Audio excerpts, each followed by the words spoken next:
4:16 a.m. Eastern Standard Time. The first transformer station explodes in Virginia, not from a missile, from a coordinated electromagnetic pulse delivered by a high-altitude detonation 240 miles above Kansas. The blast itself is invisible to those on the ground, but the effect is immediate. Every integrated circuit within a 1,500-mile radius stops functioning. Cars coast to a halt on highways. Hospital ventilators go silent. The hum of civilization, that constant electrical buzz Americans never noticed, dies in an instant.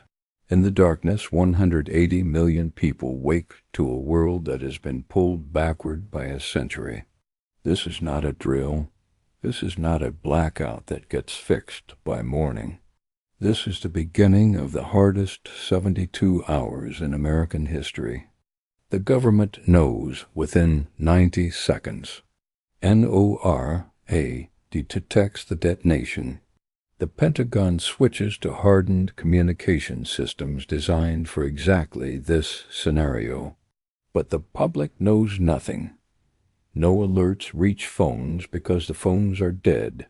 No emergency broadcast interrupts television because the televisions won't turn on. No sirens wail because the siren systems require electricity that no longer exists. In the first 10 minutes, America is blind, deaf, and paralyzed. The only people who understand what has happened are those in bunkers, military installations, and the handful of preppers whose Faraday-caged radios still function. Everyone else wakes to confusion. They flip light switches. Nothing. They check phones, black screens. They walk outside and see neighbors doing the same, standing in driveways in pajamas, staring at dead cars, asking questions no one can answer. By 5 a.m., the reality begins to settle. This is not a local outage. This is not a storm. From Boston to Atlanta, from Chicago to Houston, the grid is gone. And with it, everything that depends on it. Water treatment plants lose pressure. Gas stations cannot pump fuel. Grocery store refrigeration units begin warming. Bank ATMs are useless. Credit card terminals are dead. The entire financial system, built on digital transactions, ceases to exist in any practical sense. Cash becomes the only currency, and most people have less than $50 in their wallets. The first wave of panic has not yet arrived. People are still calm, still expecting someone to fix this. They wait for the news, but the news is not coming. Hour 6. The sun rises over a nation in suspension. In cities, traffic lights are dark. Intersections become negotiation points.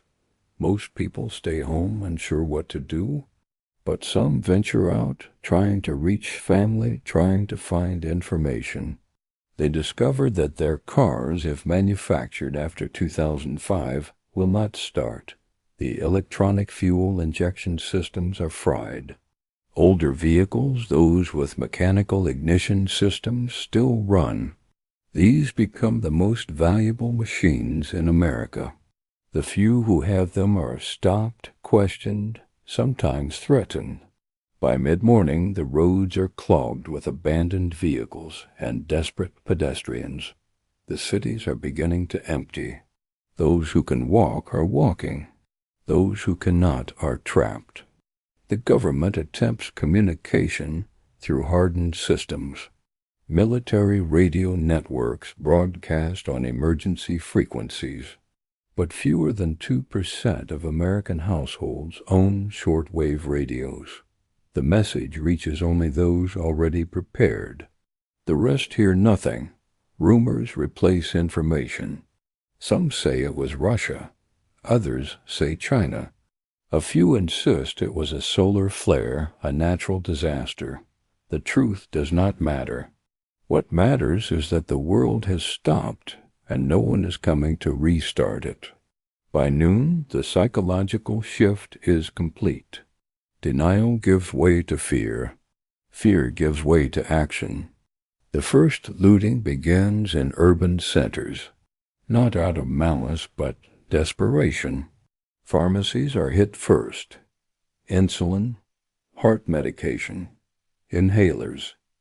People with chronic conditions understand they have days, maybe hours. Then grocery stores. The food is still there, but without power, it will spoil. Better to take it now. Store owners try to stop them. Some succeed. Most do not. The police respond, but they are overwhelmed. Precincts have no communication. Officers cannot coordinate. Dispatch systems are down. Each officer makes independent decisions. Some enforce order. Some go home to protect their own families. By the afternoon of day one, the rule of law is fracturing. Not everywhere. Not completely. But in enough places that the cracks are visible. Hour 18. The water stops. Most municipal water systems rely on electric pumps. Without power, pressure drops. Taps run dry. In apartment buildings, residents on upper floors lose water first. Those on ground floors have a few more hours. Then nothing. For the average American who has never lived a single day without clean running water, this is the moment of true realization. Survival is no longer abstract. It is immediate. People begin hoarding. Bathtubs are filled from the last trickles. Bottles are scavenged. Rivers and lakes become gathering points. But most Americans do not know how to purify water. They drink it anyway. Cholera and dysentery will follow in days. By nightfall of day one, the cities are dark. Not the romantic darkness of a power outage where flashlights and candles create a cozy glow. This is absolute darkness. No street lights. No headlights. No glow from windows. The urban landscape becomes a predator's environment. Those who venture out move in groups. They carry weapons, improvised or real. The sound of glass breaking echoes through downtown districts. Fires start, some accidental, some deliberate. Without functional fire departments, they burn unchecked. Entire blocks are consumed. The smoke rises into a sky suddenly filled with stars, visible for the first time in a century to city dwellers who never knew they were there. Day two begins with exhaustion. Most people have not slept. The shock, the fear, the constant alertness has drained them, but there is no rest. Food is now the priority. Grocery stores are empty or barricaded. Those with supplies guard them. Those without begin searching. Home invasions increase. Not by criminals, but by neighbors. The moral calculations change when children are hungry. A man who would never steal breaks a window to feed his daughter. A woman who would never threaten someone does so to protect her infant. The social contract, that invisible agreement holding civilization together, dissolves under the pressure of necessity. The government activates FEMA, but FEMA is designed for localized disasters. Hurricanes, earthquakes, tornadoes, not nationwide collapse. The strategic reserves are inaccessible. The trucks cannot move without fuel. The fuel cannot be pumped without electricity. The distribution centers cannot coordinate without communication. The entire logistics chain is severed. Emergency responders fall back to military bases and fortified positions. They save who they can, which is almost no one. The realization spreads through command structures. There is no rescue coming. States are on their own. Counties are on their own. Families are on their own. Hour 48. the casualties begin to mount. Not from violence, though that is increasing. From medical collapse. Hospitals are running on generator power, but generators need fuel. Fuel supplies run out. Life support systems fail. Dialysis patients die. Surgical wards go dark mid-operation. The morgues overflow. Bodies are moved to refrigerated trucks, but those too lose power. In the summer heat, decomposition accelerates. The smell becomes part of the urban landscape. In winter, hypothermia claims the elderly and the homeless. Heating systems are dead. Homes become tombs. People burn furniture to stay warm, and carbon monoxide poisoning adds to the death toll. The rural areas fare better, but not by much. Farms have food, but no way to transport it. Wheels have water, but many are electric pumped. Those with hand pumps, with wood stoves, with root cellars survive. They become fortresses. Strangers approaching are turned away at gunpoint. The countryside fractures into isolated pockets of survival. The strong endure. The unprepared wander until they collapse. The roads between towns become graveyards of the desperate. Day 3. The psychological break is widespread. People who held on, who believed help was coming, who trusted the system, now understand the truth. There is no system. There is only what you have and what you can defend. Suicides increase. Some cannot face the new reality. Others choose death over slow starvation. The sound of gunfire becomes common. Not always violence, sometimes mercy. Parents make unthinkable choices. The moral weight of survival crushes those unprepared for it. The federal government relocates to continuity of government bunkers. The president addresses the nation via shortwave radio. The speech is calm, measured, reassuring, but almost no one hears it. For the millions without radios, the government has ceased to exist. Local leaders attempt to fill the void. Mayors, sheriffs, community organizers. Some succeed in establishing order. They create distribution points. They enforce rationing. They form militias to protect resources. Others fail. Their towns descend into chaos. The difference between order and anarchy is leadership, and leadership in crisis is rare. Hour 60. The geopolitical calculus shifts. NATO convenes an emergency session. Article 5 is invoked. An attack on one is an attack on all, but the response is paralyzed. No one knows who fired the weapon. The detonation was high altitude, designed to maximize electromagnetic effect while minimizing fallout. Attribution is difficult. Russia denies involvement. China denies involvement. North Korea is silent. Iran is silent. The intelligence agencies sift through data, but data takes time.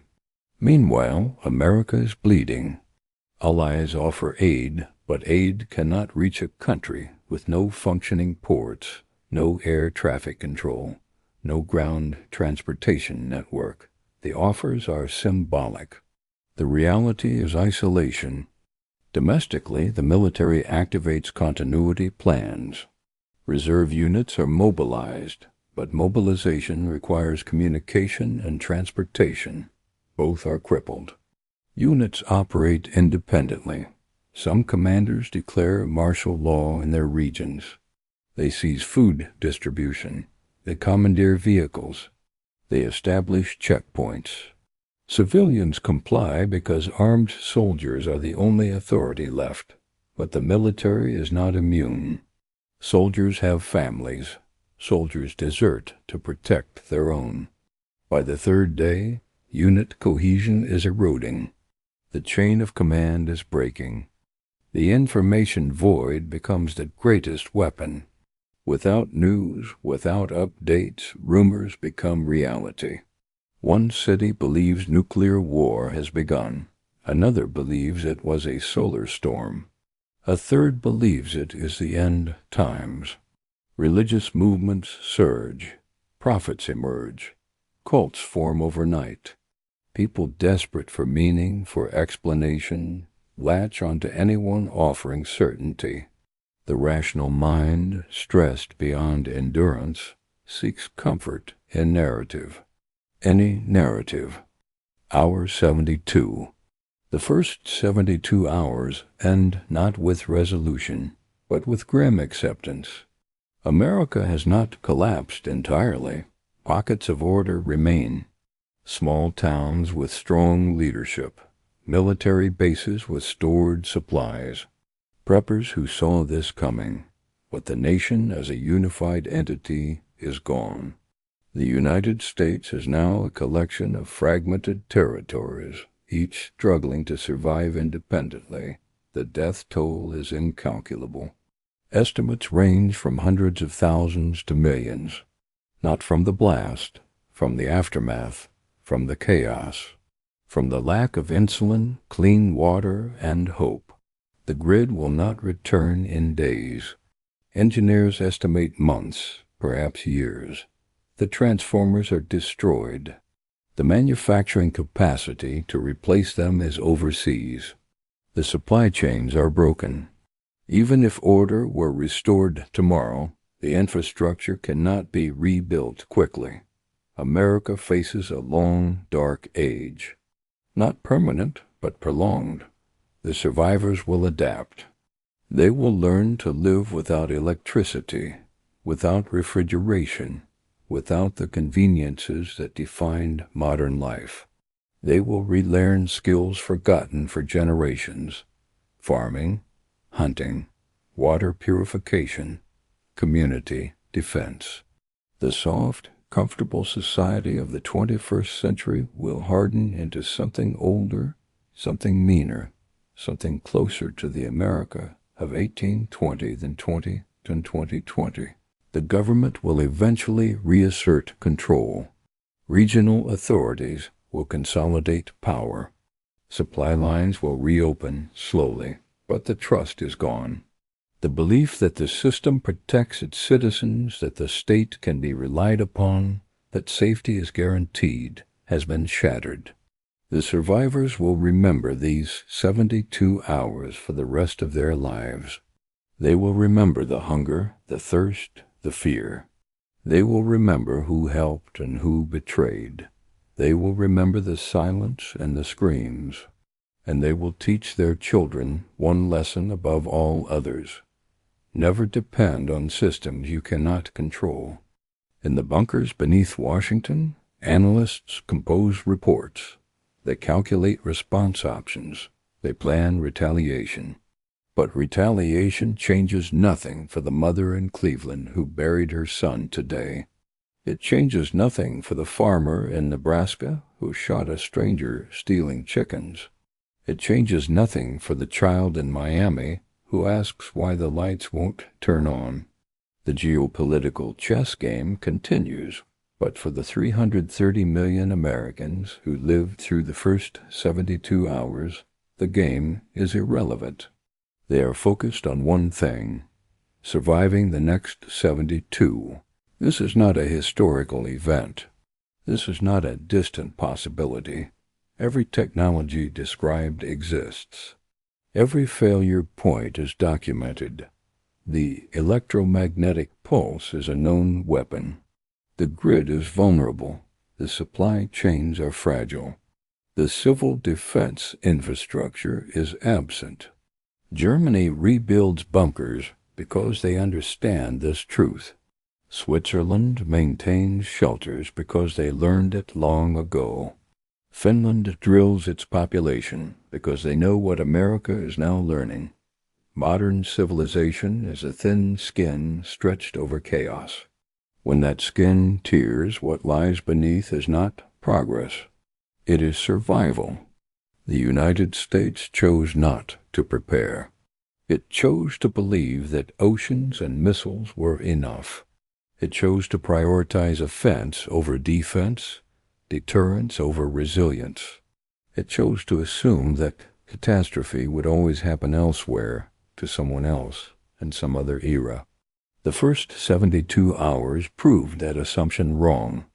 And now, in the darkness, in the hunger, in the fear, America faces the cost of that choice. Not in dollars, not in diplomatic credibility, in lives, in suffering, in the cold, hard reality that preparedness is not paranoia, it is responsibility. And responsibility deferred becomes tragedy realized. The lights are out, the water is gone, the food is running low, and the question is no longer whether America will survive. The question is what kind of nation will emerge when the darkness finally lifts.